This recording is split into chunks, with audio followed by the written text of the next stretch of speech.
Greetings, everyone. TGIF to you. Hope you're doing well. Hope you had a pretty good week and you are ready for the weekend, baby. You know what time it is? It's the first of the month. So it's been a very busy last couple of days because yesterday was the first.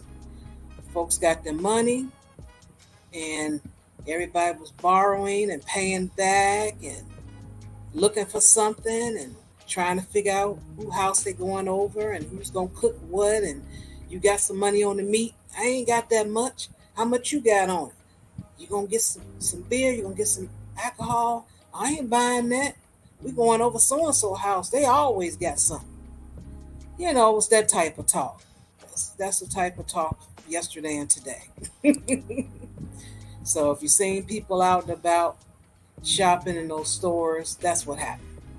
I ran to a couple of those people, so I know for certain.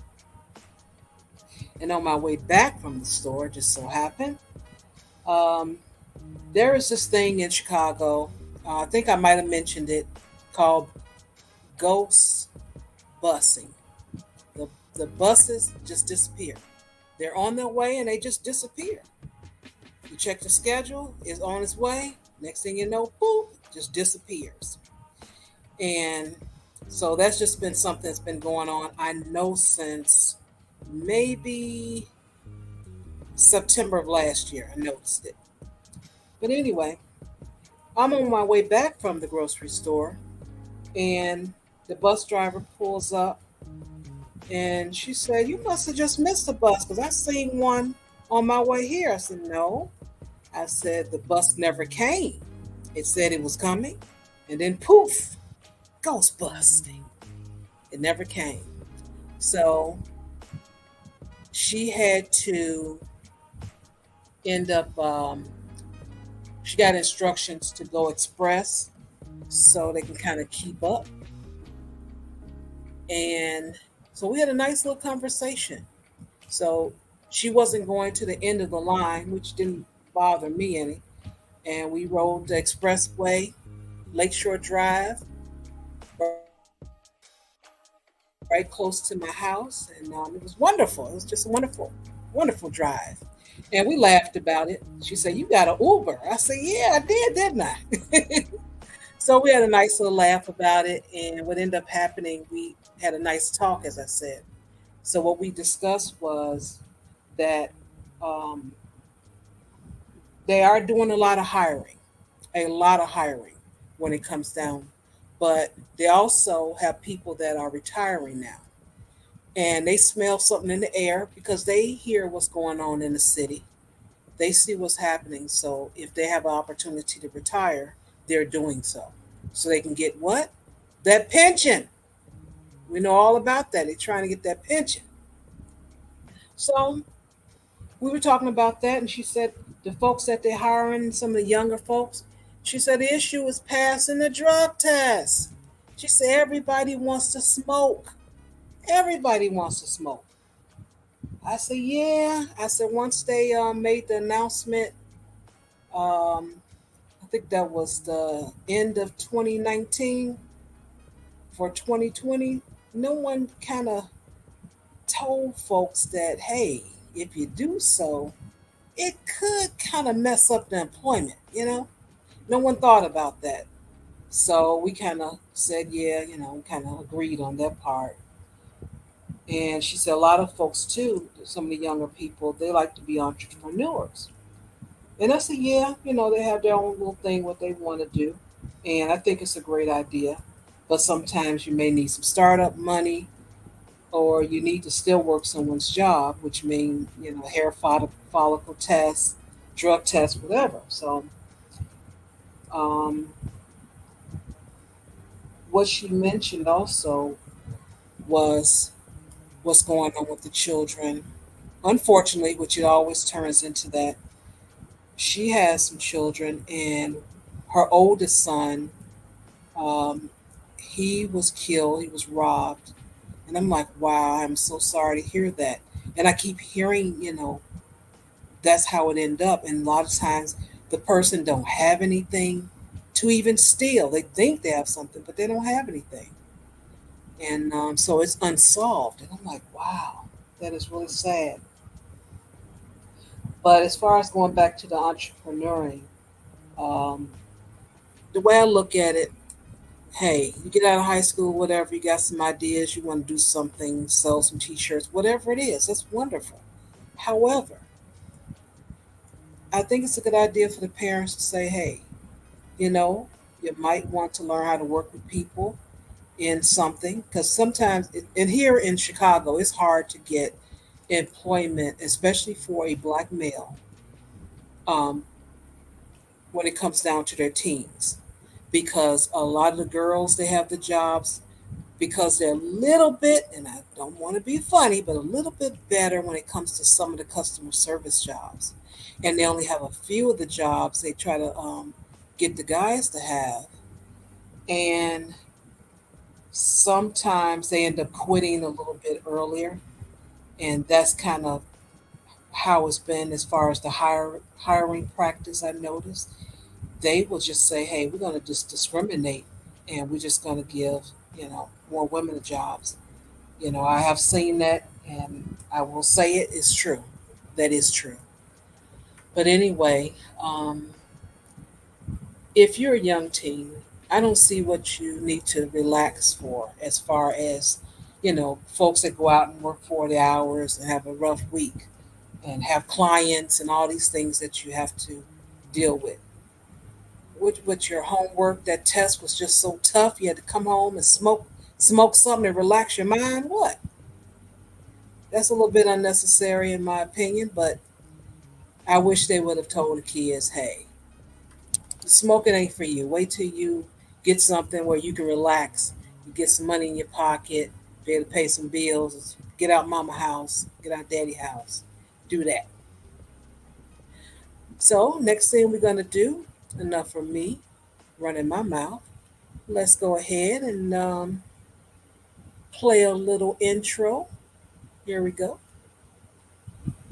Like I said, if you come from my era, born in 1980, we came out the womb knowing that we're boys.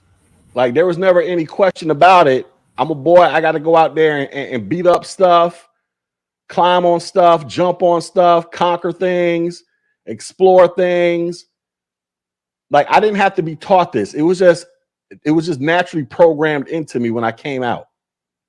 There was never any programming in my brain that once I started walking and talking and being aware of my own existence, there was never any programming in my brain that came around. It was like, I need to find somebody to constantly take care of me.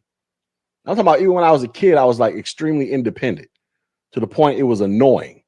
I didn't like people doing stuff for me. Always, and my kids, well, my youngest son is, Jesus Christ, he is worse than me with this independence crap, right? But I didn't like it. I wanted to do it. Let me try it. Let me do it. That was like programmed into me, through the creator. You don't want to go out there and do what you're supposed to do, what was what should have been pre-programmed into your genetic material that says you're supposed to go out there and conquer stuff, take over stuff, build stuff, create something for yourself. There are solutions out there. And I just don't think black men want solutions. I think y'all just want to be baby. I think y'all want to be babied more than the black. I think that's honestly, when we talk about this whole gender war thing, sometimes I think, is this gender war really about black men being disgusted with the freedoms of black women? Or is it really about black men are just jealous of black women because they can't be black women unless you decide to become a trans gentleman? And when I say you can't be black women, I'm talking about, I think a lot of y'all wish that y'all were born with vaginas so that y'all can find somebody to take care of you and trick off on you and flew you out. That's what I think y'all want.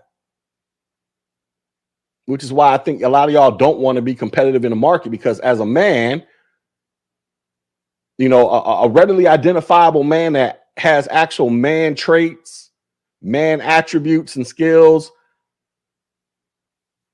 I think a lot of y'all wish y'all were women. That's why y'all beef with them so much, because y'all wish y'all had female privilege that they have. They have the privilege of not working and finding a dude who will trick off on them or take care of them for the rest of their life. They have that privilege. They were born with that privilege. You weren't. And that's why I think a lot of y'all really have issues with these women, because you want to be them.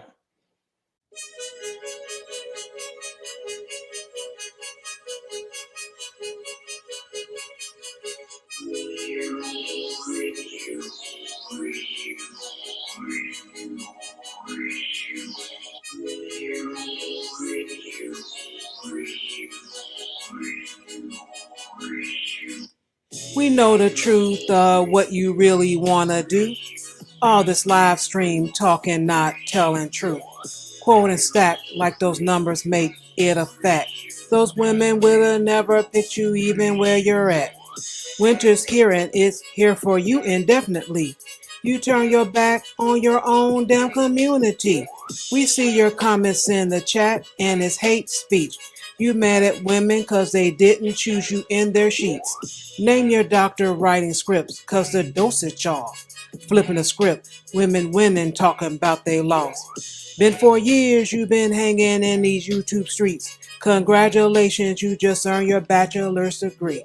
You wanna clap them cheeks, you wanna clap them cheeks. You wanna clap them cheeks, you wanna clap them cheeks. You wanna clap them cheeks, you wanna clap them cheeks. You wanna clap them cheeks, you wanna clap them cheeks. Those red pills never did nothing for you.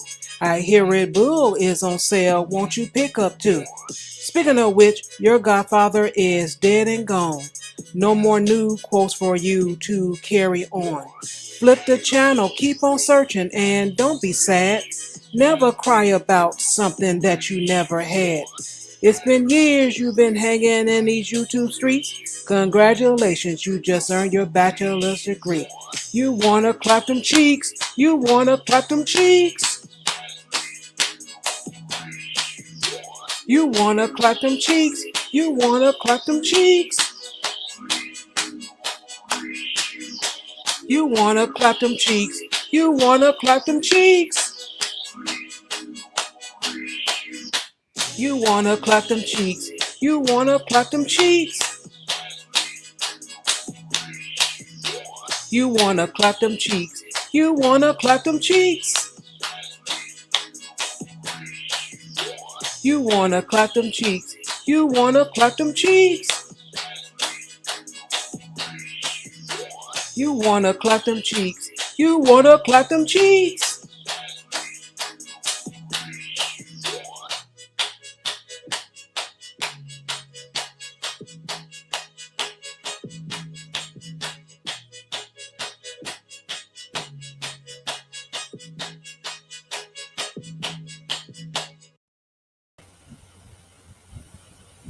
All right, all right, all right. What's happening, young lady? How are you? Welcome, welcome. What's going on with you? Sure. Uh I'm oh. back at some men just ain't shit. Uh oh. I'm also back at, you know what? Listen, Uh oh. listen. Everyone listen to me. Listen to Ruby, y'all. Okay? Because Ruby keeps trying to support black men. I do. I keep trying to support black men and black business. I keep doing it. And it seems like, right? I mean, first you got Shar. Shar was trying to support black men and black business too. And now Ruby keeps trying to support black men and black business. And what keeps happening, Ruby? Ruby keeps getting burned.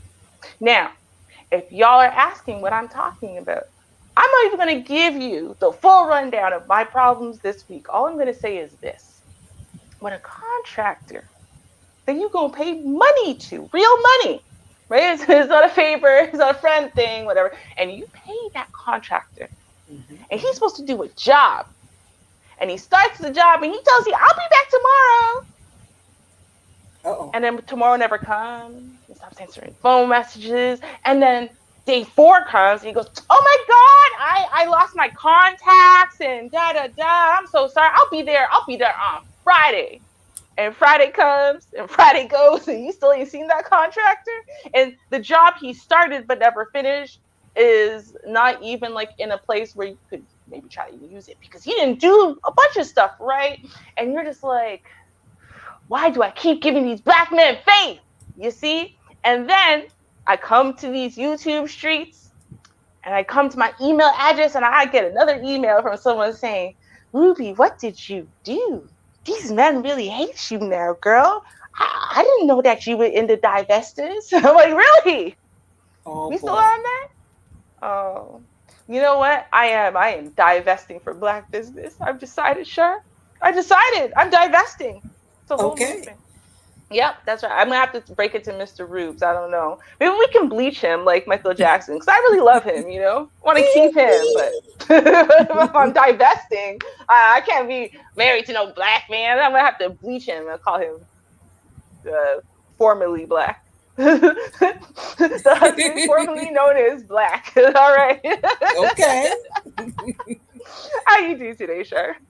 I am pretty good. As I said before, if the internet, fluctuates, I'll be back in 3 minutes. All right, all right. We know how that works. Sheed, where were you last week? The internet fluctuated, okay? And we had a thank you to give out, and Vonda, she said some nice words, and we didn't have Shar to play your beautiful angelic voice, sir. So I tried. I tried to imitate. I tried to imitate you. Apparently, it didn't work out. I thought I was lovely, right? But everyone else did it. I mean, they're like, she needs to come. He needs to cleanse our ears of that horribleness. Like Vonda's evil. So I'm just saying, next time you're gonna have to stick around now while Shar's internet isn't working. Because if I gotta sing, it's gonna be a problem. That's all I'm saying. Apparently. That's all I'm Okay. saying. That's all I'm saying.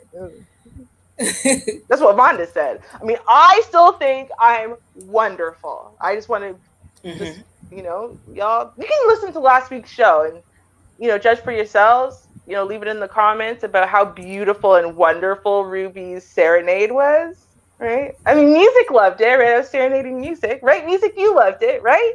Right? Anyway, Charlotte, so what's on the list for today? All right. Well, the list's gonna be short. I'll cut it 11 Central, 12 Eastern, and nine. Is it nine? No. Yeah, 9 Pacific. Yeah. Okay. So I'll cut it. So first thing on the list here is we had some new neighbors coming through, and the mayor is going to tell us all about it. She wasn't too happy. She had a few things to say, and yeah, let's see what she has to say. Well, they were first transported to Washington, D.C., and then to New York City, and now migrants from Texas have been sent over to Chicago. And Fox's Nate Rogers is live there tonight with the latest. Nate. Yeah, that's right, Jonathan and Rashi. Good evening to both of you. We're learning more about the journey to get here. The city updating us at a press conference just a short time ago. Those migrants here were greeted and welcomed in their own language. They were immediately given food, shelter, and clothes. Also, there were paramedics standing by to offer some emergency aid. Now, at a press conference, again, just a couple of hours ago, city, state, and federal leaders said they reaffirmed Chicago's commitment as a welcoming city for migrants. We learned some of them traveled 30 to 40 days just to reach Texas, escaping many hardships before landing at Union Station here in downtown Chicago on 2 coach buses. A total of 75 people were taken in, many of them originally from Venezuela.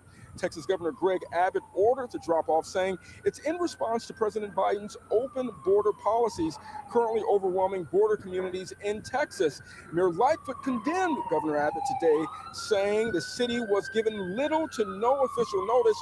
Also, that the journey for migrants was what she called inhumane and unpatriotic. And this was last night. Yeah. Yesterday evening, rather. Governor Abbott chose instead to inhumanely load them onto buses, send them on a more than 12-hour journey across a country that they don't know, and to drop them off without any regard for what the next steps are. Folks, these are human beings, moms and dads, young children, elders, who deserve our respect and dignity. They're not cargo. They are not chattel. They're human beings, just like you and me.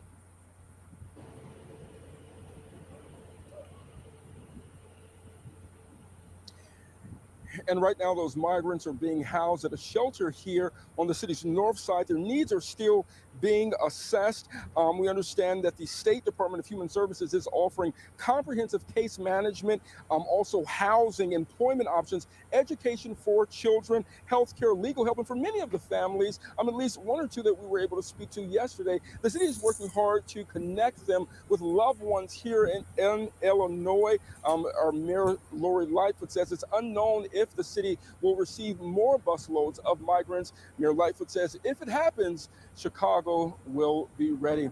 That is, of course you'll be ready, because they got to give you some type of heads up.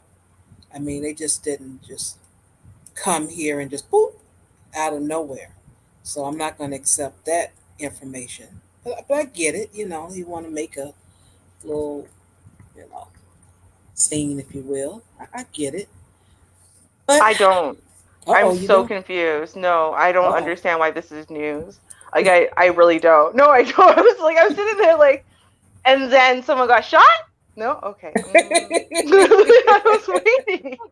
Like, what happened? Like, it's like what she said, right?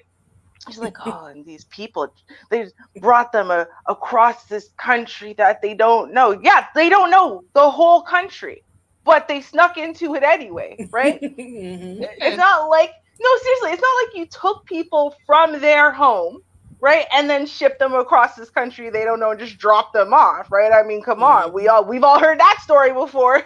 People a little darker than the Mexicans, but like, I'm like, I don't understand the problem. They don't have an established place to live, right? They don't belong in the country. They snuck into America to get a better life. Doesn't matter where they got dropped off, right? Because normally you're getting snuck in by, what are they called? Mules or camels or something like donkeys? Coyote, thank you. I was going to name every animal but a coyote, I swear to God. But okay, so they're snuck in by coyotes. They don't know where the hell they're getting dropped off, right? There's no promises.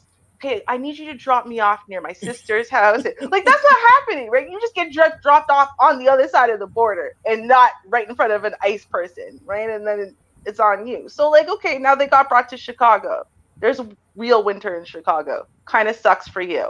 Other than that, like, it was bad that they got shipped out of Texas into somewhere else in the country. Like, I understand if you're like, I don't want these migrants in my country. Oh, I understand. You don't want them in your state because you're like, no, y'all keep them down there, protect your border better. I would understand that argument.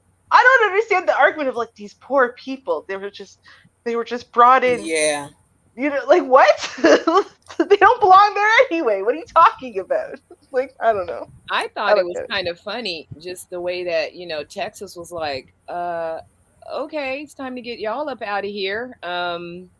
Yeah, okay, get on these buses, and New York is where you're headed. You know, and apparently, you know, they're saying that New York didn't have the heads up for it, and those people are here. We're here now. Mm-hmm. I just thought it was funny, but you know like what? The heads up for what? Like, no, I'm still confused. People sneak into the country, cross state lines. They do this all the time. What did you need a heads up for? Like, is it true? Do y'all really roll out the red carpet for illegal immigrants and just be like, here you go, here's all these?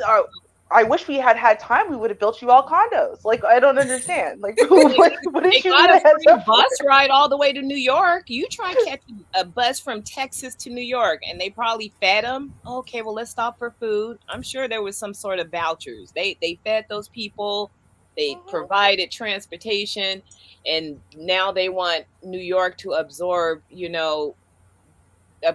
all of these people into their population. Here, take all of these people and you take them, because these are people that don't have jobs. Correct. You know, these are people that don't have jobs. So if you're sending all these people into this state without a job, the state is probably like, okay, so they're here now what? Are we going to put them up in a hotel? No, that sounds very much like a them problem. When you sneak into a country illegally, right? You know you have nowhere to go. You must have some kind of plan. And if you don't, that very much sounds like a you problem. It doesn't sound like well, now that I've made it illegally into your country, right? I'm not a citizen of this country. Government take care of me. Like, that's not even the way like the law is set up. It's their problem. Right? Like, you're not going to kill them or whatever, right? So you'd be like, all right, well, good luck. Hopefully you find housing, and don't let ICE catch you on the, on your way to try to find an illegal job. I don't like, wow. What is the issue? I don't know. I'm sorry. Like, maybe I just think of, because that's just what people do. They get somewhere and they figure it out. Like, America's going to figure it out for them? Since when? The only time America has to figure it out for them is when they scoop people up, and then, they don't just unceremoniously send them back to their country, because ICE scooped them up. So now we have to put you in internment camps and whatever while we try to figure out where, your court case is going to be, so we can decide if you stay or not, right? Like, other than that, like, who cares? Like, unless you're detaining them and they have to go through a court process, you just drop them off. Just like when I take the bus to New York, right? They drop me off at like Flatbush, or like there's like 4 different stops. Right? There's like Flatbush is one of them. I think Jamaica Queens. There's another one, right? And you just get off the bus and then good luck, right? You better call somebody, right? Like, I hope you like walking. Right? Here's a bus ticket. Like, good luck. That's it. You got to think about it. It's why she's angry is because it's digging into her funding, their economy, other things. That's what this is all about. But she just want to. Does it though? Like, what? Okay, explain that to me. What funding is these illegal people that America's not responsible for? What funding is going to? No, I'm serious. I want to know. Well, we have different funding for, like, our Department of Human Services is to help people maybe that are displaced because of either weather, maybe the fire. We have places, money for people that are abused. So we have, I don't know exactly which pocket or fund besides Department of Human Services that they're going to tap into, but it's tapping into the money. She needs to use the money for other things. And that's why she's angry. She's like, I got to get this, and I got to do this. I got to pay this overtime for these officers, and I got to do this. She's upset about that. She got to tap into that funding. She doesn't like that. And that's how it affects us. Oh, I mean, I don't know, because like here we have services even for like new immigrants and stuff like that, but like if you're an illegal immigrant, you can't really use that service. So the service is still only going towards people. It doesn't matter. We can get an influx of 1,000, 1,000,000 illegal immigrants. Those services aren't for you. So like it wouldn't really affect like our money or our bottom line or all, and that's what I'm trying to figure out. I'm like, why is America responsible for them? Were they approved to come to the country? Like is I guess that's maybe I missed that. Maybe they were approved, like they're not actually illegal immigrants. Or I don't know. Do they have safe harbor? Like what is the because Now I was thinking they're illegal. that particular part I couldn't answer, but I do know there is some funding that was given from the government for some of the migrants. But as far as with the city, it's still tapping into that money. We don't do things properly here. We get some money, we're gonna shift it over here and put it over there, and it's supposed to be for this, that, and other. That's how we do it, and that's how Chicago has always done it. So she's a little pissed off about it. So that's kind of where that is. But let me Okay. move on to the next topic after we get She to sing. We have two contributions. We have Mr. DJ Music, and he has supported the channel. So She, we're gonna hear you today. Hit it.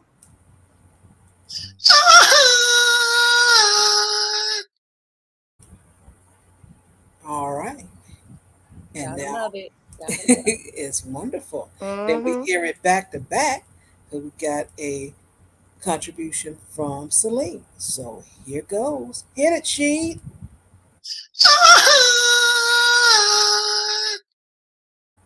All right, back to back. Woo. I don't know. I pretty much sounded exactly the same. Like I'm not really sure where the discrepancy is, guys. Like I'm comparing it in my mind. I sounded exactly like that. So I don't know. I think y'all are just haters and jealous because I can Like sing you like said, Cheed. Ruby, in your mind, sister, in your mind, the duck. That's probably true. I swear to God, I have body dysmorphia disorder, but not in the way other people have it, right? Like normal people, it's like, oh, they see their waist is super fat when they're not fat. I Yeah. always see myself as like the perfect waist. Singing dysmorphia. No, no, no. I see myself as perfect. Like literally. Like I have to see a picture of myself, be like, ooh, I gained 50 pounds. Like and when I look in the mirror, I'm like, ooh, I look great. Like I don't know, even if I don't, I don't know what's wrong with me. So I probably do hear myself differently than others, but I still think I was great. So anyway. Okay. All right. So the next thing we have here is a story. I was trying to remember if I shared it or not, but I do not remember. So I will read it. It's uh-oh. We got a bank employee help woman escape kidnapping abuse, and that is the gentleman there on the right there. He is the kidnapper, of course, and this was in Carbondale, Lackawanna County, and this was in May, but I still want to share it with you guys. A Carbondale man is facing multiple charges after police say he held a woman captive and she escaped with the help of a bank employee. Carbondale police were called to PNC Bank on South Main Street on Wednesday after receiving numerous hold-up alarms. Once police arrived, they said that the bank employee greeted them at the door and explained that a woman asked for a help loan. Police said the victim, who asked for a loan, was accompanied by this 36-year-old Wilson Medina Garcia, who was taken into custody. Police said they interviewed the victim, who told them she had been held hostage and abused since 4 p.m. that Tuesday. Oh, Lord. Authorities says Medina Garcia took the victim to the bank, demanded that she take out $5,000 loan. It was during this that the victim asked the teller for a help loan and was able to alert police, according to the court paperwork. When the police came, the victim began yelling, "Arrest me! Arrest me!" because she didn't want Medina Garcia to know she found a way to alert the police. Police said they went to the house in Carbondale where Medina Garcia allegedly kept the woman kept the victim, and found a room with a lock on the outside of the door, broken glass, and a broken cell phone. He is locked up. He's charged with 2 counts of kidnapping, terrorist threats, assault, unlawful restraint, and his bail is $100,000. Is that it? Oh my goodness. Oh, he ain't got to worry about getting out. He's trying to get 5,000. He sure ain't got 10 to get out. So lock him up. Well, that's a new one. He actually sent her to the bank to apply for a loan. Help loan. So what? I mean, how did he know this woman even had, good credit, that she would even be approved for the loan? I mean, how is he? I wonder how he chose his victim. He had to have chosen his victim a certain kind of way, because people got financial problems. Be like, oh, I'm going to kidnap you. Okay, good. Now you're going to go to this bank and you're going to get a loan. Like, fool, my credit is hella bad. I'm not about to get no loan. They're not giving me anything. Well, I'm glad she got out of it. I think it's likely they were dating, maybe, or that's an ex of hers, or someone she knows. Like, because we always think about like kidnapping and whatever is like some random stranger. Yeah, we do think stranger. You're right. Mm-hmm. See, that's how your mind works, Ruby, because I would have never thought that could have been some dude she was dating. But it's very plausible. Very plausible. Mm-hmm. Right? Especially considering he wasn't there. Like, if you have a random stranger, right, and you're going to send a random stranger to a bank to get a loan for you, and you don't have like kids or a husband, someone that they're holding hostage, right? Then like there's no way you would trust that with a random stranger. You have to have some personal connection. And I'm thinking not even necessarily an ex. That's why I said, I'm like, maybe this is like an actual active relationship, but buddy snapped. Right. And, I don't know, whatever fight they had, whatever abuse they had, he threw her into this room, locked her in it. She couldn't get out. He's like, and it's like, oh, okay, there is something very wrong. Maybe he had asked her to borrow money. She said no. Right. I'm going to lock you in there till you give me that money. Oh, so, okay, I want to go. I promise. I would have asked for a help loan too. They were like, man, what's a help loan? Help loan. I need help with this loan. Mm-hmm. Right. So keep that in mind, ladies. You never know. Ain't that the truth? Mm-hmm. Wow. I never thought of that. So you try to send me to the bank and be like, go get a loan. Okay. I'll be right back. Right. Help loan. Right. Help. That's right. Now this next story, let's see if I can do that voice. Warning, some content may be disturbing to some viewers. Here we go. Cops say a convenience store clerk was hit in the face with a brick when robbers came in demanding a code to the cash register. Police in Phoenix are trying to identify this suspect, who they say went into a Circle K around 2 a.m. one morning with another person and attempted to rob the place. They say she struck the clerk on the ground until she got the PIN number to open the cash register. Investigators say the suspect stole cash and other items from the store. The victim was treated on scene by the fire department, but didn't go to the hospital. Cops say they have already arrested a person involved in this incident.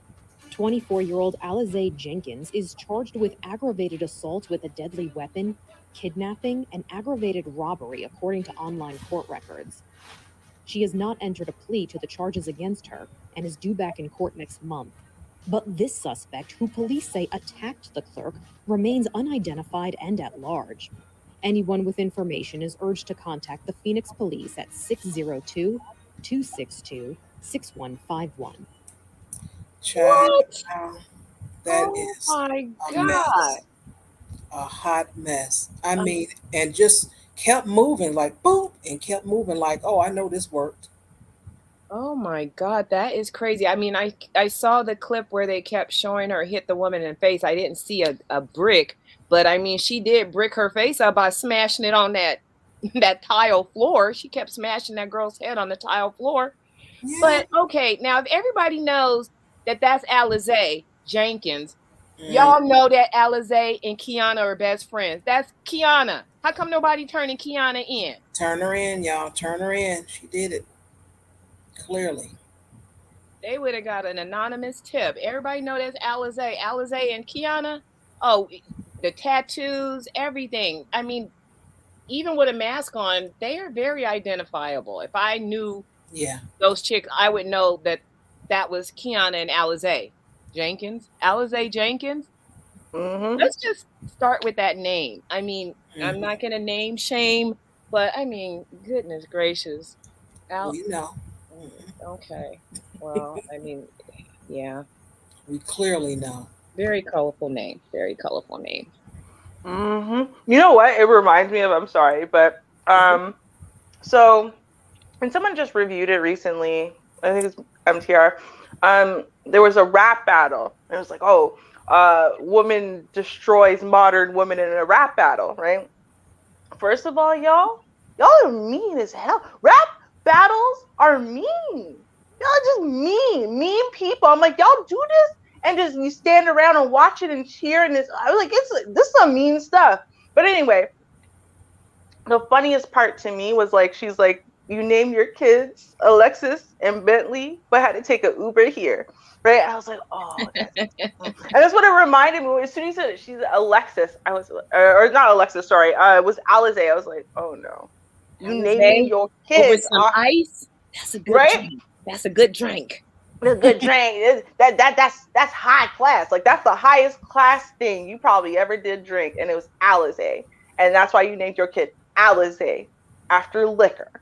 And is anyone wondering why she turned out the way she did? Right? Like, I'm sorry, but it's like when you think about it, it's the logic behind it, right? And it's like there are these generations, and they're in communities of these generations of this. So why would they not turn the other chicken? Because they're all messed up in the same way, right? It's like it is what it is, and it's us versus them. Right, the police, the establishment, corporations, companies, whatever, especially if they're white, that's the them, right? We, us. So you mind your own business, right? You never snitch, you da-da-da-da-da. If your friend wants to go and do some dumb shit that involves bricking someone in the face for a couple $100, you're down, right? Like, it's the same, that's the mentality. That's just what it is. You know, that's why people are okay with shooting people for McDonald's fries.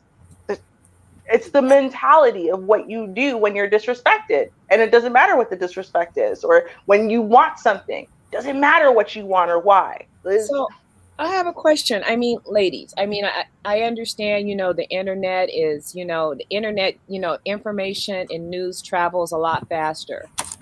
But it's just, and I don't know if this is the reason, but what I'm seeing is a lot of savagery. Just savage people. I mean, and it's like, when it's almost like, the pandemic caused you or, taught us or trained us to keep your distance, stay to yourself, don't get too close to people. So I've always been like that, but now even more so. And then I watch people because people are savage. I mean, they're just savage. I mean, they walked into that store. That lady is just, just clocked in, probably, left the kids with the babysitter. She's coming to work for her shift. She gets slugged in the face with a freaking brick. And then Alizé and Kiana just robs her and, beats her face into the tiled floor. And it's like, it's just savage. I mean, those girls were like, I mean, they planned that. They were like, oh, okay. You ready to go in there? Yeah, I'm ready to go in there. Okay, yeah, she's there by herself. I mean, they had to, I don't think it was just a chance. I think they kind of like, planned and said, well, what do we just gonna go in there and just get what we want. Yes. That's what you saw. And they didn't go far. I mean, that's they close to their right neighborhood. around the corner. They probably lived right across the street from the gas station or the Circle K or wherever the heck they were. Yeah. Them heifers probably don't even have a car. So they wasn't getting no gas. They probably walked over there. All right, girl, let's go. They walked. There was no getaway car, I'm sure. Yeah. They were hungry. They were bored. They were feeling powerless. They were feeling pain. Someone's man left them. Someone's mama disrespected them. Something happened, right? I mean, because that's what you see. It's people who don't have healthy coping skills, right? And weren't raised correctly, right? To know how to cope. This is when you see them act out. And you think about acting out, they're still technically like maybe emotionally they might be 12 or 13, but now they're adults. So the way that they're acting out is different than the way that the 2-year-old does, but the behavior is about the same, right? A little 2-year-old and then a 5-year-old and then a 10-year-old, they act out when they don't have the words to communicate, when they feel powerless, right? When they don't have the coping skills to cope with the pain. And that's what I see with these people. Like that was so everything about what they did was unnecessary. Right? There's a very good chance without hurting this person, you could have gotten what you wanted. Yeah, they didn't have to do that. Exactly. So they wanted to hurt somebody. That was really what it was all about. Yeah, if you're going to hurt someone, you might as well take money. But they were mean. Now, you know what? Okay, maybe it's just me, but I mean, ladies, we've been in this space long enough and, you see a lot of things. And just even in your everyday life, I have noticed that, women are really, really mean. Women can be very, very, very mean. It's possible, yeah. I hate to see it, and I hate to say it. I've seen they get more and more aggressive. Like I'm bottom line, I'm not arguing with anybody. If I don't sleep with you or share a household with you, I'm not arguing with you. And then and at that point, if we sleeping together, I mean, there's only so much arguing we're going to do because we should be able to be respectful to each other. So but in my everyday life, a lot of stuff happens, but I'm not arguing with a man out in the street and I'm not arguing with a woman because women are just as violent as a man can be. Just a verbal altercation can turn into, a fist being thrown.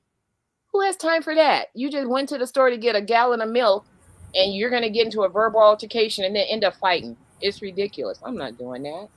Unnecessary. It's very unnecessary. It's ridiculous. You end up, just all jacked up, a whole bunch of mess for someone who, they didn't have very much to lose. You got to look at the person too.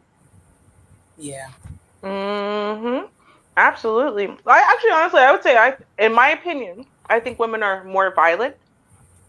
And then I think if women were the stronger sex, we would see like the violence and whatever the statistics would be through the roof. I think the reason why it looks like women are less violent is because of the social rules that, like, oh, you never hit a woman. And if a woman hits you and you're a man, like you complain about that, you a bitch. And if your girlfriend's beating you up, oh, you're weak. Right. So I just think it's very, very underreported. Most often women don't, tend to call the police when women fight other women. Or, any type of domestic violence, stuff like that, whatever. But I would say, like, in general, women are violent. I think women are violent. We have this natural response that, like, someone bothers you, you push them, you slap them, you hit them, right? Like, we're very touchy-feely on an emotional level when we're happy and when things are good. But we're just as touchy-feely when we're angry, when we're upset, when we're whatever, right? Like, I do think maybe we cause less damage, but I do think that there's a high level of violence in general. It just kind of gets ignored. So, yeah. And that's going to be the next couple of stories. And this is one that you're seeing on the screen. Oh my God, what did Stephanie do? Yeah, let's see what Stephanie did here. Here we go. Tomorrow, but for whatever reason, she had to have a few words and follow and anger and all that stuff with her ex-new woman. Oh, wow, that's terrible. You know what? I'm going to tell you now, Stephanie, it looks like, she's, into, maybe contemporary music. If she was a rapper, that would be her street cred. Her little record sales would go crazy right now. She used a gun and she assaulted somebody, shot into traffic. That would give her some straight street cred. But I mean, that's not her style. But Yeah, this is an example of a woman who was out of control with her emotions, and she's going to pay the price. I mean, woman, you were going to perform. What are you doing? You and the man are not together no more. Let it go. Exactly. He was an ex. All we just need the paperwork done. And I get it.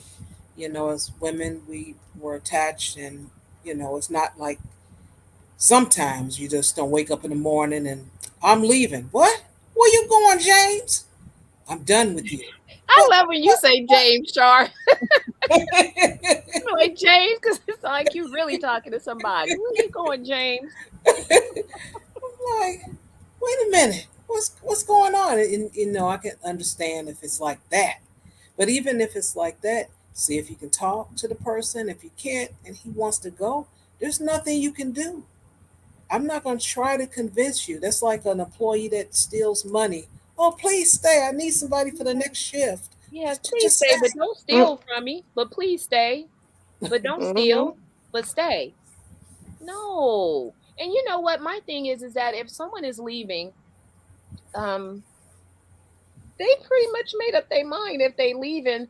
So if you beg them and they stayed, I mean, what do you think that next couple of days are going to be like? What, to beg someone to stay? They don't really want to be there. Right. They don't want to be there. Why try to keep someone who does not want to be kept? Let them go. That you're going to end up with, spending your entire time trying to keep this person. If she's already broken up with this man and they're on their way to being divorced, what problem do you have with his current woman? Right. Unless his current woman is your sister and they was sleeping together when y'all was together. You might still have some residual feelings against your sister sleeping with your husband, but if this is just his new woman, what part do you have in that? Why are you messing with her? And it doesn't. And then this thing, if you're talking to the man, and he says, "Well, I told you, I want to move on, but no, no."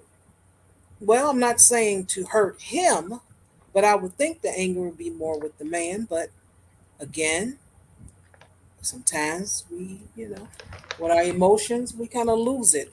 May take them all out. I don't know, That but was some that's that. jealousy. That was some Yeah. jealousy. Well, and she's the one who called 911. I was looking her up because I have no idea who the hell she is at all. Never heard of her. Never heard of any of the songs, even when I looked them up. Never heard of her husband, who apparently also is a singer.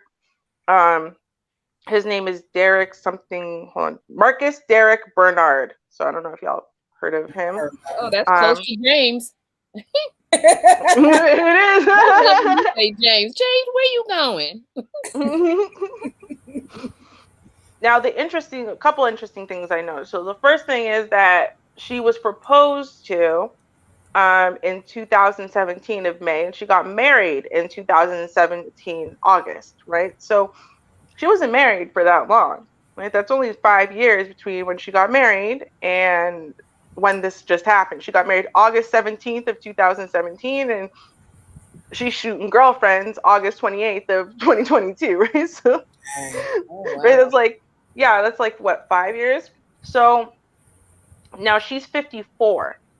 So that means she got married when she was 49. Um, so I don't, you got to wonder to yourself, because I don't know. I just kind of found these quick facts about her. I'm like, okay, well, they're not really mentioning a previous husband. They're not really mentioning the rest of her family. I don't know if she's ever been previously married. I don't know if she has any children at all, Mm. or, any family, someone who loves her. I don't know. Was this her first opportunity at even getting love? I mean, she got married when she was too old to have kids, but, maybe they could adopt or just, love each other. And to lose that so soon after getting that when you're, 54, I think that would be incredibly difficult. And then if the divorce isn't finalized yet, I mean, we don't know how long since they separated, but I think that, and this is why I think that people, if you are dating out there, you probably shouldn't really freely, openly, and, in your face kind of date someone who's still married, even if they're on their way to divorce, even if it's Yeah. processing.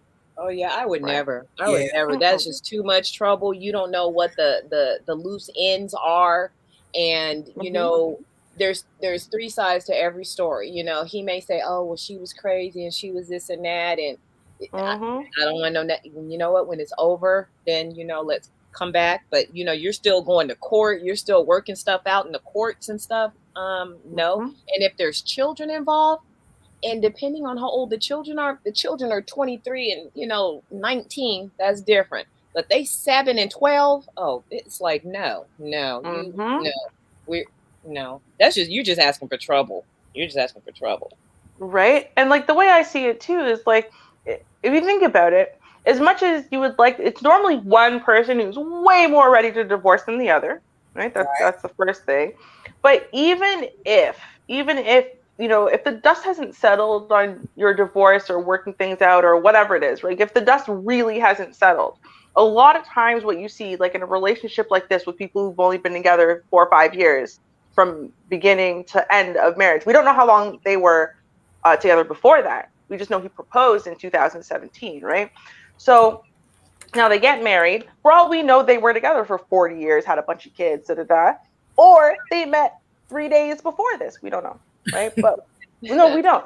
But what we do know for sure, there's probably a good chance that when you're at a more advanced age, the repercussions of losing what you thought was going to be your person to sit down and retire with and get old and rocking chairs together probably is harder, especially if you're a woman, especially if the woman he got was someone who was younger and prettier and could still carry babies or something. Do you know what I mean? Like, I just feel like like there's that emotional baggage that's there, and you have to pay attention to that. If she was 25, I don't think she would have done what she did.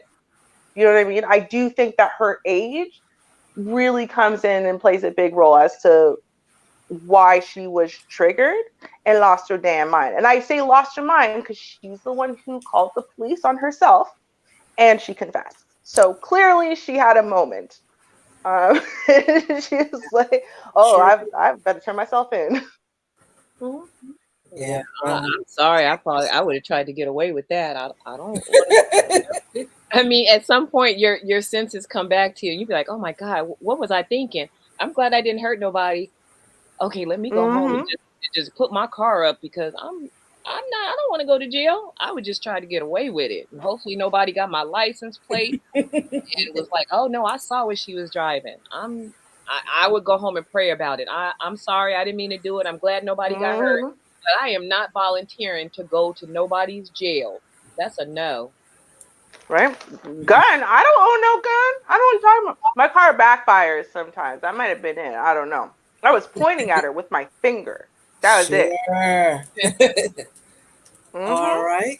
Now, with this story, this man, he knew to run, and let's find out why did he know to run. Here we go. Wild scene in Williamsburg, Brooklyn, where a suspect went to great lengths to avoid police.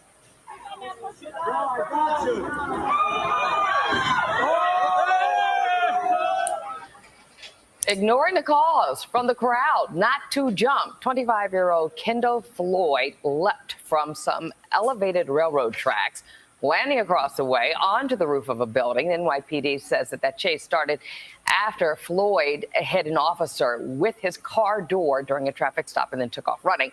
The daring leap did not pay off. He injured his leg, and cops were eventually able to catch up with him, and then they placed him under arrest. He's facing multiple charges. We're also told the officer hit in the traffic stop is in stable condition. Wild scene in William. Well, he knew to run because you mess with a police officer. He won his lick back. That's just the bottom line. Yeah, he could have been killed. He did all that jumping. I'm like, okay, he did that jumping, which was a death-defying jump because he could have just hit the ground and both them legs would have been broken instead of just twisted. He would have broke and hurt something really bad.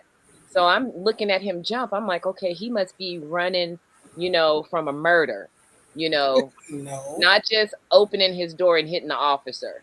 It's like, goodness, dude. Hey, the repercussions of hitting an officer, it ain't nice. That's what I'm saying. Oh, So they was probably gonna mud thump him right there on the damn concrete. Let me get up out of here. I'm out.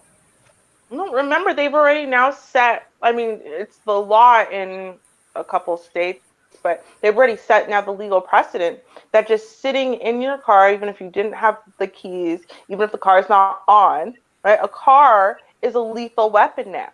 Remember? And so when a cop says, "Well, I feared for my life because you were just sitting in your car and it's not on, not even aiming at them or whatever," they can say that because a car is a lethal weapon in this context. So yeah, I would have run too. Oh damn, my no, seriously, because I can just see it. Because they really did that. They had the unmitigated gall to say that if you are sitting in an unmoving car, keys not even in the ignition, you don't even know where the keys are. Clearly can't drive it. That is still you might as well be holding a gun, and that gives the cops license to shoot you. That in and of itself makes me think to myself, yeah, nope, any kind of issue, if any part of my car touches the cop for any reason, I'm positive. Now I'm going to jail for 10 years. Great. Perfect. Right? I really think, watch. See it. It's going to be crazy. Down.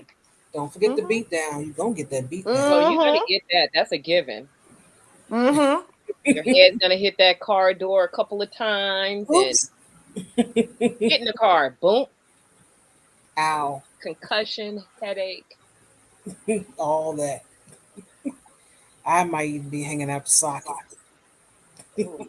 Yeah, they'll do that. They'll do that. And our last story of tonight. Well, she didn't get a chance to run. Let's see what she did. Tonight, the New York City Police Department releasing this body cam video amid mounting controversy. An officer accused of punching a woman in the face in Harlem last Tuesday after she appears to take a swing at him during an arrest. The body cam video cutting out shortly after the blow, but you can hear shocked onlookers shouting at the officers. Police said officers were there to arrest a man for attempted murder before the altercation happened. Earlier this week, cell phone video showed the incident where the woman can be seen falling back and hitting her head on the pavement. Tamani Crum, a hairdresser, is now charged with assaulting an officer, resisting arrest, and obstruction. Her mother speaking to NBC New York outside of the police precinct. I don't appreciate that. How dare they do that to me?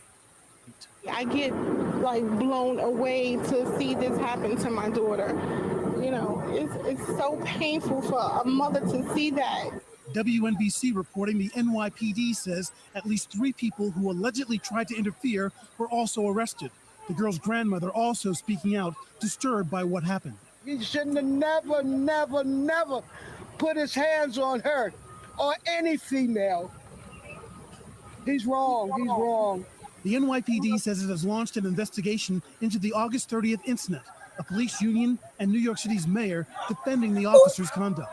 The young lady came, smacked the police officer responded. I think those officers on the scene showed great restraint. They did what the system called for. They didn't turn off their body cameras. That's why we have footage of what happened. And the Detectives Endowment Association president, Paul D. Giacomo, saying, quote, when you assault a New York City detective in order to interfere with an arrest of a man armed with a gun, there are repercussions. NBC New York reporting there have been 6 complaints over the last 10 years against Officer Kendo Kinsey, according to the Civilian Complaint Review Board. Some of them for use of force violations, but none were substantiated. Crum's mother has hired an attorney. This has to stop, and we are seeking full accountability in this action. The community reacting, gathering outside Kinsey's precinct, demanding he lose his job. Ron Allen, NBC News, New York. Now, what I want to see, if this other angle, I got another angle I want to check out. Ooh. I want to share, but from what I've seen, Turner. That's what I seen, and I seen some wailing and some frailing, and from my angle, she was the aggressor, and that's what I seen. So Officer may have had some, complaints. Okay, but let's look at this angle and see what we got here. Let's see here. I'm just wondering, what did they expect the officer to do if she's coming at him when officers are in the middle of arresting someone, or they have to maintain order, and you got pedestrians and civilians coming in trying to fight the police. It's like, what are they supposed to do? And all their backs were turned from the first video that I've seen. So it seemed like the hit to her was a reaction to her being in the midst and swinging at him. Well, let's take a look and see. Yeah. Okay. It's possible. This angle, I don't know. It might be different from this angle. Let's see. Let's take a look. It's late. Oh, you you got to be kidding Your me. throat's sore and you ache all Why? over. Why? Because they have the right to do so. That's why. All right, let's try it again.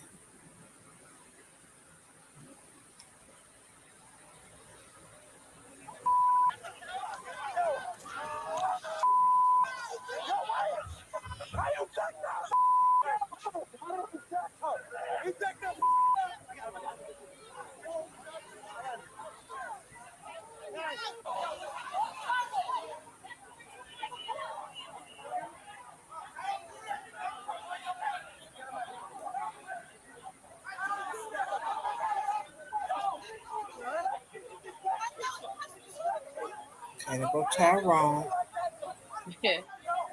Yes, it sounded like she was over there near Tyrone.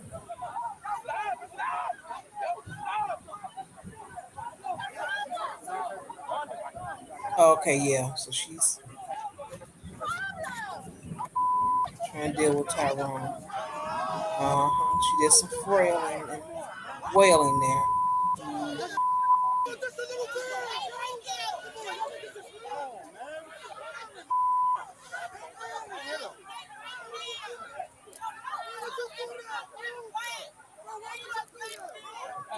Cross on the back of her back. Well, it seemed like she calmed down. It seemed like she was so aggressive when she got up. She was woozy. She was woozy. There were stars flying around her head, circling. She was like, wait a minute, where am I now? So what I've seen is she was the aggressor. And Grandma, let me go back to Grandma. Let me interpret how I want to interpret it. Because I got my own style. I don't think Grandma really meant to say what she was saying. I think she meant to say something else. And I'm going to say what I think Grandma meant to say. That's what I'm going to do. That's what I'm going to do. Okay, let's one more again. All right. Let's try it again, young lady. We go back. Will you go back? Thanks for watching our YouTube. I said go back. Would you go back? Thank you. Tonight, the New York City Police Department releasing this body cam video amid mounting controversy.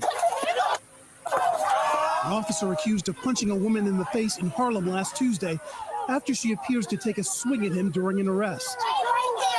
The body cam video cutting out shortly after the blow, but you can hear shocked onlookers shouting at the officers. Police said officers were there to arrest a man for attempted murder before the altercation happened. Earlier this week, cell phone video showed the over there by where Tyrone. the woman can be seen falling back and hitting her head on the pavement. Tamani Crum, a hairdresser, is now charged with assaulting an officer. She's a hairdresser? Obstruction. Her mother he knocked her head back. Outside of the police precinct. I get blown away to see this happen to my daughter. It's so painful for a mother to see that. WNBC reporting the NYPD says at least 3 people who allegedly tried to interfere were also arrested. The girl's grandmother also speaking out, disturbed by what happened.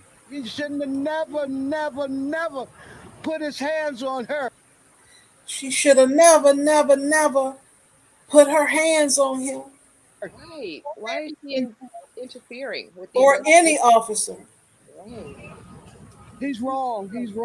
She wrong. She wrong. The NYPD says it has launched an investigation into the August 30th incident, a police union and New York City's mayor defending the officer's conduct. The young lady came, smacked the police officer. The police officer responded. I think those officers on the scene showed great restraint.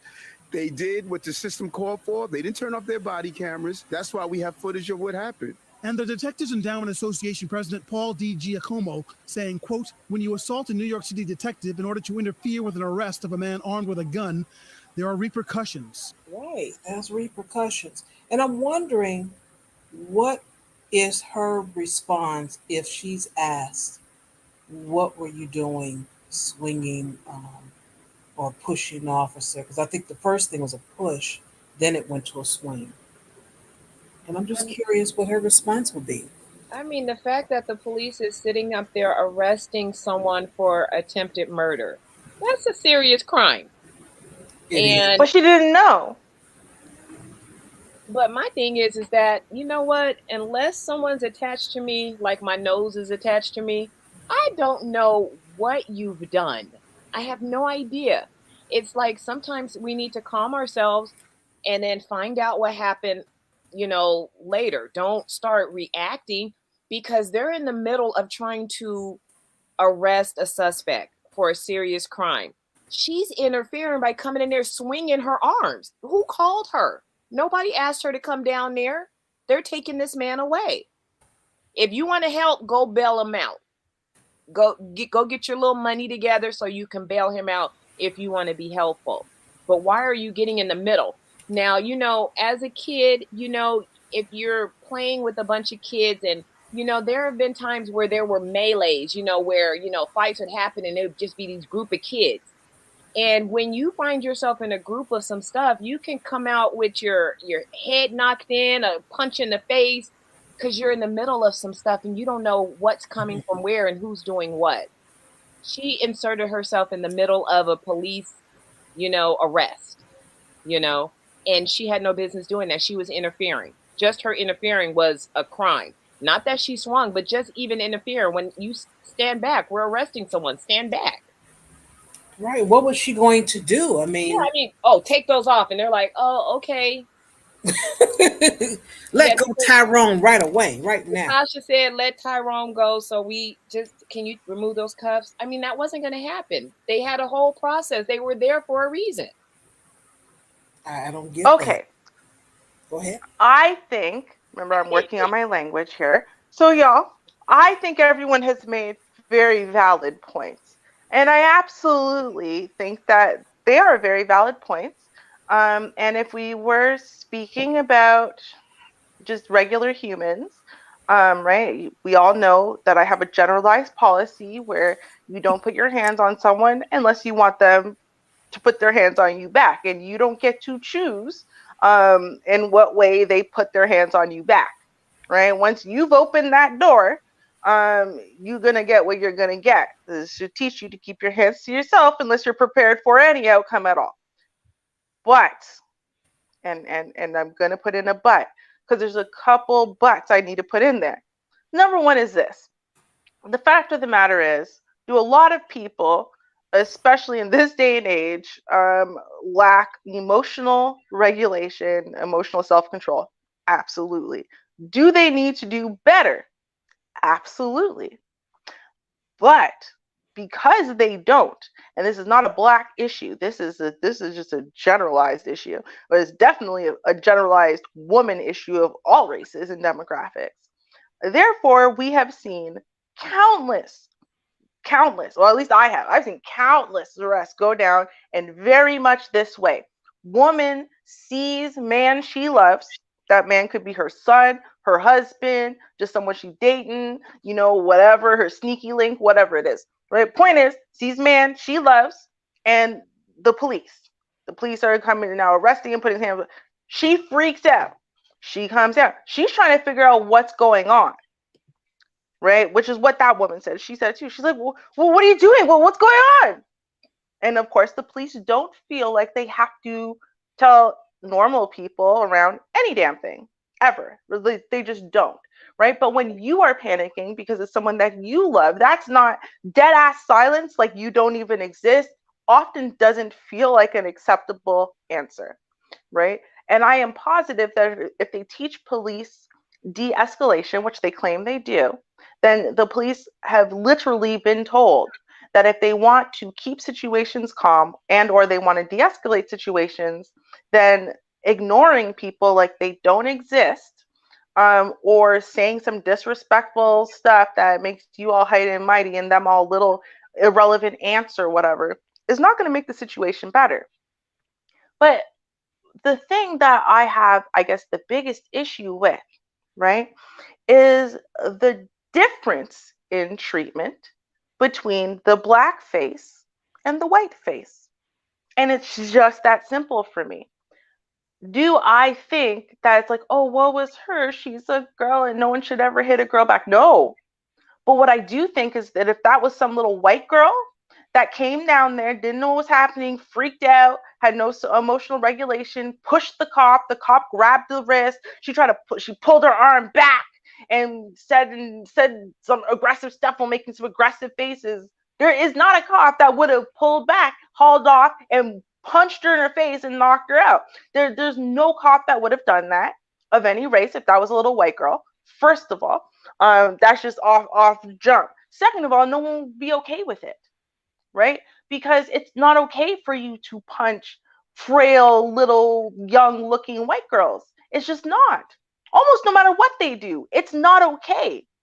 But it's okay when, and this is the problem. I have an issue with us sometimes because I do think that as a community, while we are more logical and reasonable and fair as far as like looking at the situation objectively, sometimes I have an issue with looking at the situation objectively. Because why is it okay that our girls, our women, right, the police can punch them in the face and that's cool, but the little white girl will be forever protected, right? And that is exactly, BGS wants to talk about the myth of white womanhood. No, there is white womanhood versus everyone else's womanhood, right? Like white womanhood means that like you are protected. You could you could swing your cane at cops. They're not gonna shoot you, let alone punch you in the face and knock you out. But the black girl with her little frail ass, you didn't even move. You didn't hurt. You didn't anything, right? He didn't punch her to subdue her. He could have subdued her. He was clearly free to do so because then he just stood over her doing nothing. She was clearly very free. He could have subdued her in a million ways, but it's just faster and easier. And he just wanted to punch that girl in the face. That's what it was. That's really what it was. So I'm like, Rudy, she earned that backhand. She earned. She did not. She did. No, she she did not. Wholeheartedly. He's over here trying to do his job as his civic duty, trying to do his job over here, and here's somebody go messing with him on his job. How would you like it if somebody came on your job and started messing with you and preventing you from doing your job with violence? You know what I don't get to do? I have never had a single solitary job that allows me to punch customers in the face, especially when they deserve it. Not ever. I'm not even kidding. No matter what customers do to you. They don't allow it, but you know what? I've often said, if at my job, you know what, I don't get paid enough to go back and forth with, clients and customers. But if you raise your hand to me, whether I'm on the clock or not, I'm going to protect myself. And I might protect myself in a way that's going to put the other person down. And I may look bad, but you know what? There will be levels to it. There will be levels to it. I don't think anybody has a right to come and put their hands on you. I don't care if it's a girl. If she can, come over there smacking somebody, she can take a smack back. It's like she initiated that. What are you supposed to do? Oh, let me just, push her to the side. Let me, come and pacify her. Not only am I dealing with a violent criminal over here, now I'm dealing with a bratty woman. This grown woman who's acting like a 2-year-old toddler because she can't keep her hands to herself. She didn't keep her hands to herself. And I get what you're... I'm sorry, go ahead. No, I was like, she didn't keep her hands to herself. And in the whole thing, the way it played out, she ended up, getting smacked. I don't think that was his intention. There was a lot going on. There was a lot of people. So it happened so quick because I was even taken back. I think she did get hit pretty hard, and it was a shock because of the way she hit the ground. So when she got up, she was no longer volatile. She was like, "Oh, handcuffs." No, but she's no longer volatile because her brain rattled in her head. Which here's the thing, she raised right? her hand and No, and volunteered this is what I for. said. Rattle me, rattle my brain, officer. No, she didn't. No, she didn't. Here's the problem, right? It's kind of like this, right? So your kids, right, as they're growing up, right? Kids are normally assholes from the time they're 2 until they die, right? Like that's just what it is. So ultimately, right, though, while you're raising a child, right, your kid's gonna start doing stuff you don't like. And they're going to get older, and that stuff is going to get more personally offensive or shocking to you, right? But if someone observing your interaction with your child can't tell which one of you is the unruly child and which one of you is the adult authority figure, there's a problem. If I'm watching an interaction between police authority figures and some irrational emotional child, right, I should be able to tell by their actions alone, by the way that they handle themselves in the situation, which one is the police and authority figure and which one's the emotionally rational one. I should be able to tell that. And turning around, right, and just knocking out this chick when you are taught a million ways to handle unruly, aggressive people, that is not punching them in the face, right? Should she have been arrested for assault? Absolutely. You arrest her because she committed a crime. She assaulted you, right? But if I can't tell that you're the cop that gets to arrest people because first you're for no reason knocking out, honestly, he didn't even move. That push was so pathetic. It's like when little kids push you when they're mad at you, right? Like if some little kid pushes me because they mad at me, like that chick at McDonald's who pushed that guy and then he like knocks her out. We all know that situation. If y'all forgot, I'll just say it's Max's favorite scenario to talk about. So but in that situation, right, was it necessary to punch some little girl in the face because she pushed you? No. Right? And as you being the bigger, stronger one, I should be able to look at you and know that you're the bigger, stronger adult authority figure based on how you handled being assaulted, right? You can body that girl in a second. Therefore, you could have flipped her around, had her hands behind her back in handcuffs faster than she could have blinked. He could have.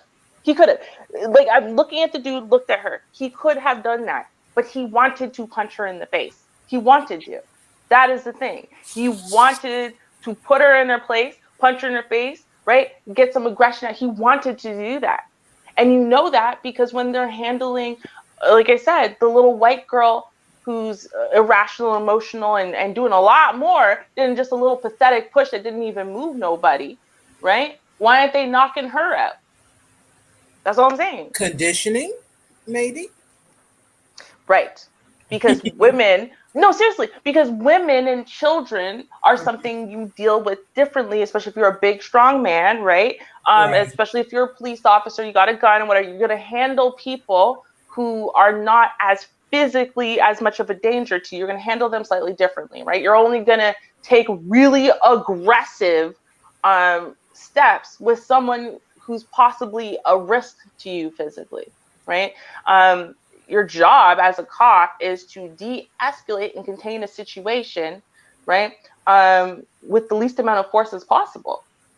I don't see that as having been necessary force in any way, shape, or form.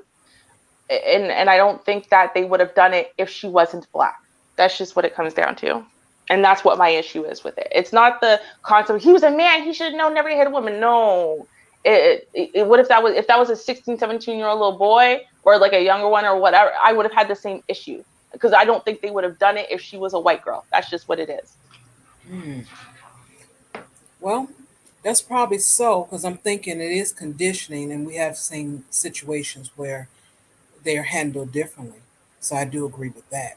But you want to know what I don't like about that argument? The thing that I don't like about that argument is that's something that, that is said all the time, is that when somebody's in the wrong, and she was in the wrong, there's not anybody out here that doesn't think that she wasn't in the wrong. No, she was in the wrong, 100%. When somebody's in the wrong and the consequences come down, we always got to compare it to, oh, well, she was white. They would have, if that white girl was in the wrong, they would have treated her wrongness differently. And my thing is that, you know what? You're absolutely correct. If it were, a Caucasian woman, she may not have gotten, the stars beat out of her, knocked out of her head, in that instance. But at the same time, equally, it's wrong. Why do people have to? We want equality when we do wrong. Let's get some equality, when we do wrong. How about not do wrong? What's wrong with that? How about her mom say, why was you going after that cop? What? I don't think he should have knocked you out. I would not have wanted to see my daughter get knocked out. But if she, advances on an officer, and in a swift second, she's knocked back, you can hurt yourself by advancing. You shouldn't have been in that position. Protect yourself. Be safe. Don't cause me to have to, crusade for you, and you were in the wrong. I just don't think it's an argument to say, oh, you have two people that did wrong. You have a black person and a white person who did wrong, but the black person who did wrong, they got treated worse. And yeah, there are some things that, that are seriously wrong with that. But at the end of the day, whether she was purple, green, or blue, her advancing on an officer during an active arrest was where she lost all credibility. I'm sorry. There's no way of judging what she was going to do and how she was coming at him. Now, no, there wasn't. And he should have turned around and contained her, right? He should have turned around and contained her as soon as she started approaching, right? Like, there should not have been opportunity up in there, right? Because from what I saw in the picture, right? From what I saw in the video, and I might be remembering it wrong, but from what I saw, she came in, she's yelling, screaming about what's going on here, what happened? So she obviously wasn't there at the beginning, right? So she's walking in as a third party. Like I said, I don't know if that's her brother, her man, her whatever, right? So obviously someone she cares about enough to advance on the cops, right? You gotta really love the person for you to put yourself in this position. So she walks in, she doesn't know, right? She's clearly taken off guard, right? So this is not someone she knows commits crimes, maybe. Is not expecting this. Maybe they're newly dating. I don't know. Maybe he hides his life of crime. I don't know, right? So I don't know, right? I don't know. So she starts yelling and screaming now, right? She's approaching him, or she's approaching that group of cops and this dude and the people and whatever, right? She should have been contained, right? It looks like she's not getting an answer. She's lacking all regulation and self-control. So then she goes and she pushes the officer, and it looks like at that point he turned around and grabbed her wrist or grabbed her arm, and she pulled her arm out, probably said something, "Don't you touch me! Don't you touch me, you freaking pig!" I'm imagining. I'm imagining. I don't know. I can't hear her. Don't you touch me, you freaking pig! And black man this and racism that or whatever, right? And then and as she's getting all her hands up fancy or whatever, some of us think she was winding up for a second round, maybe a hit, right? I didn't see that, but I don't know, maybe I missed it, right? And he went, "Yeah, I'm done with this." Boom. And that was it, right? And I'm like, I just, again, I've seen them talk all kinds of white women down from all kinds of irrational ass behavior. I mean, a woman took the guns out of a car after she had already been arrested, shot people and stuff. She's just on a shooting spree with the cop gun. Did they even shoot her or hurt her in any significant way? No. See, look, her hand got caught. Okay, so she was, I see what y'all are saying. So y'all are saying she was swinging, and that's where her wrist got grabbed. Okay. Yeah, okay. So she's being wild and stupid. She's wrong. And I don't think, for me at least, if he had not punched her in the face, if he had done any, like, you know, because he should just contained her exactly the way they basically contained her afterwards. They put her, the cops, that's it, you're arrested now. That's now you got an assault charge. She Done. was woozy. That's why she had calmed down. You know, she was counting the stars. The birds were circling around her head. So she was like, oh, what? Wait a minute. Huh? So she was calmed down. She wasn't no longer aggressive. She was not aggressive. I think in that split second, because the way it looked, it happened really fast. The officer he did what was instinctful for him to do at that time. You know? Now, and that's only because this is an adult woman coming at him. Now, let's say a little 4-year-old kid was running towards him. If he had used that same force, then of course I would be up in arms. I would be on the first thing smoking to go over there and protest for that. But this woman right here, and she being all wild and belligerent, interfering with an active, you know, arrest. Lady, go sit down. Go sit down. I think she should go sit down. I think she's wrong. Actually, I don't think she should go sit down. I'm glad she got arrested. I think she should have been arrested. You know, this is one of those times where it wouldn't be, you know, pulling rank or whatever. No, arrest her for assault against an officer because she intended not just to assault you the time she put her hands on you, right? But she intended to continue assaulting you without any real context, right? She clearly didn't know. And what she was doing, not only was it stupid, but in and of itself, you don't have the right to put your hands on people just because emotionally you're feeling a little bit off kilter right now, right? Like you don't have that right. I'm not saying she does, right? I'm not saying she's not dead ass wrong. I'm not even saying that the cop is wrong for hitting her back as a human being, right? Like as a man, as a human being, I don't think he is wrong. Right? I say it all the time. If you don't want to get hit, keep your hands to yourself. I think anybody who gets hit has a right to hit that person back. That's how I feel as a human being. But if you are a cop, if you are an authority figure, if you're a teacher, if you're a principal, if you're a parent, I think there should be different rules. And I should not be watching a tape of any authority figure versus someone that they have authority over. I should be able to clearly tell which one's the authority, which one is the one who deserves the respect and the authority over other people. I should be able to tell that by watching the video. I shouldn't be thinking I'm watching a video of two private citizens based on the behavior. That's what I'm saying.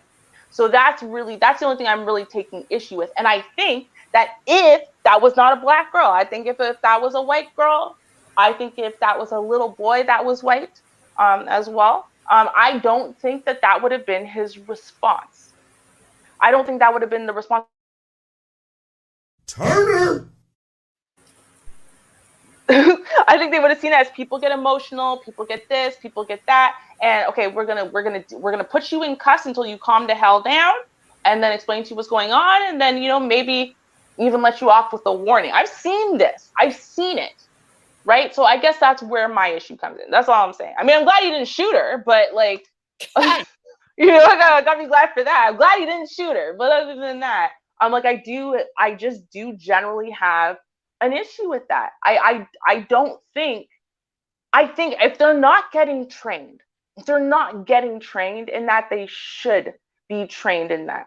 I mean, damn, people who deal with unruly children and with unruly mentally ill adults get trained in, hey, so a violent person now is out of their mind and they're coming to approach you, and you need I think it's 2 people for the kids because you really want to not hurt them, right? You just need I think it's 15 seconds for the adults to put someone in essence in a hold where they cannot hurt you or themselves, right? If they're not being trained on that, I think they should be, because I don't think she should have had the opportunity to do anything after. She shouldn't have really had the opportunity to push him, right? But given that she did, as soon as someone puts it, man, he should have turned around and had her in some kind of hold so fast. Man, she would have been sitting there trying to wiggle, scream, yell, whatever. And he's like, until you calm down, no one's letting go of you, right? And when she calmed down, now she gets the handcuffs. Boom. But his hands were full with the other guy. He had to pull away from his job to deal with this fool because she's smacking him on the back of his neck and shit. It's like, woman, get yeah. back. I'm Seemed trying like to everybody back was turned. Exactly. That's what I'm saying. She advanced on them like, hey, what are you guys doing? Get off her, Earl. Move. Stop. He's innocent. He's innocent. Okay, how many cops? That's what she was thinking. Okay, that was what she was thinking, obviously, right? And she wasn't there at the beginning, so she doesn't know. I'm trying to put myself in her shoes, right? Because in general, this is not how I handle life situations, and the more stressful things get, the calmer I get, like as far as my behavior and whatever. So I don't react like this. I think that just reacting like this in general is stupid.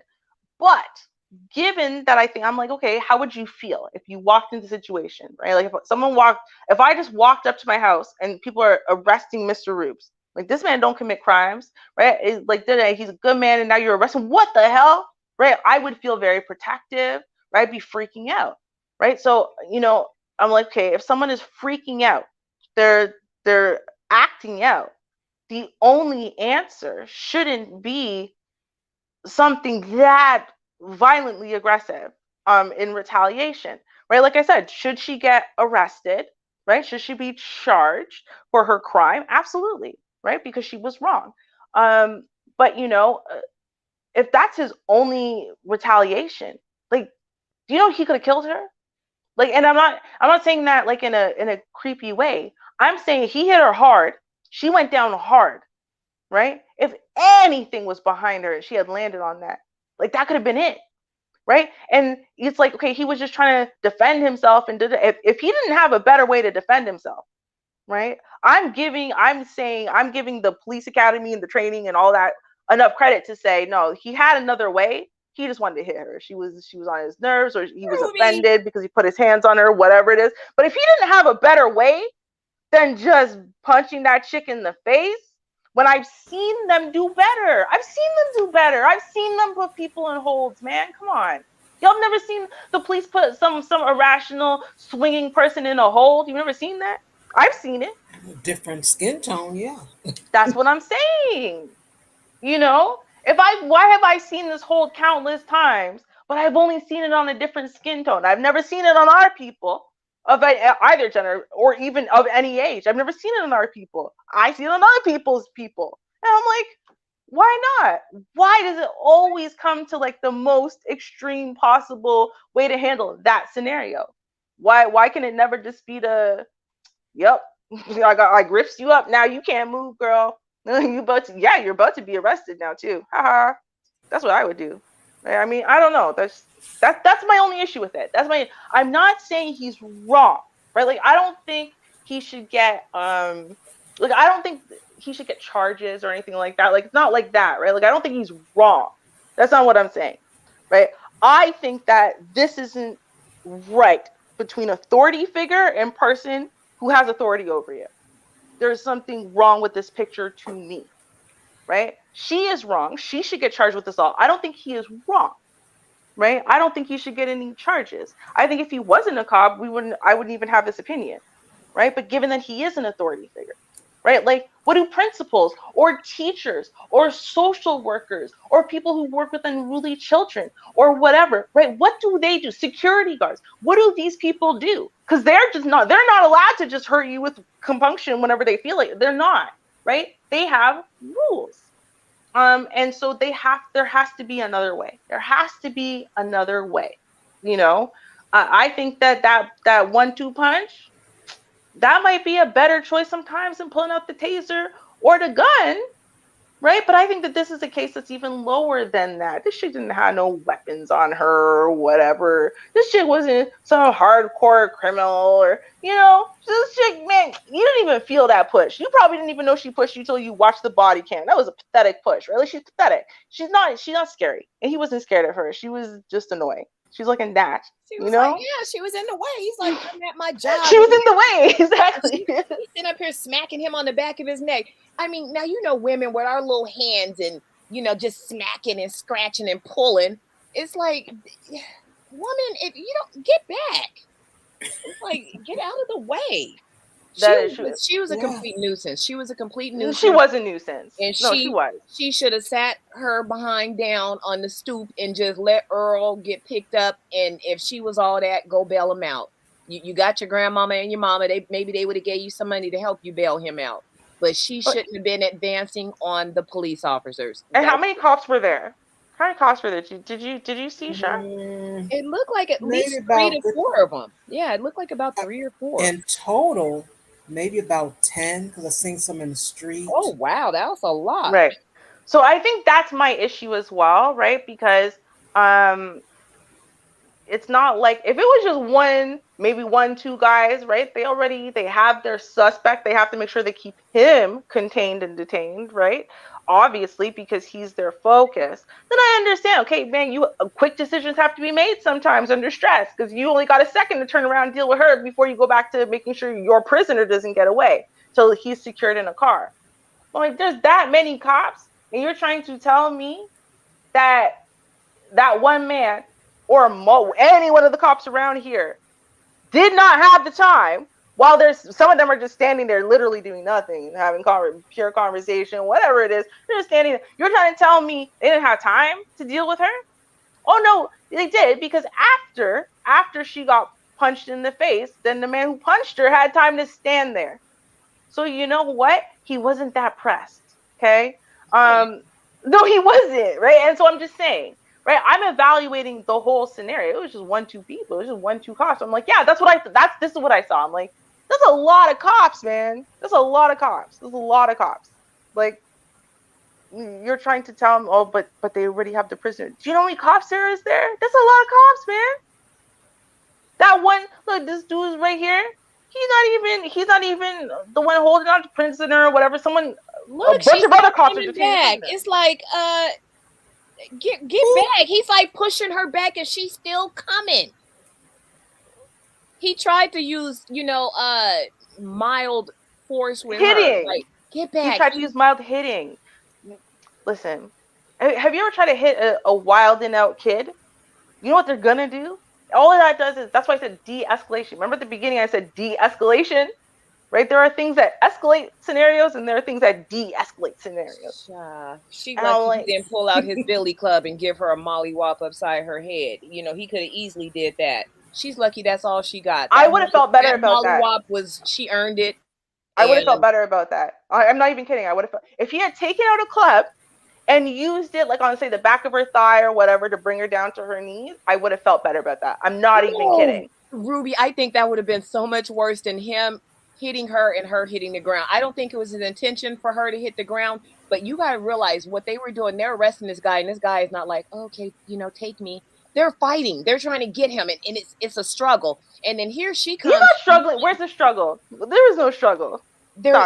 It wasn't just an easy arrest. That's why he was in the middle. He was doing stuff. He was actively trying to subdue or arrest this guy or put him in custody, and it just wasn't possible.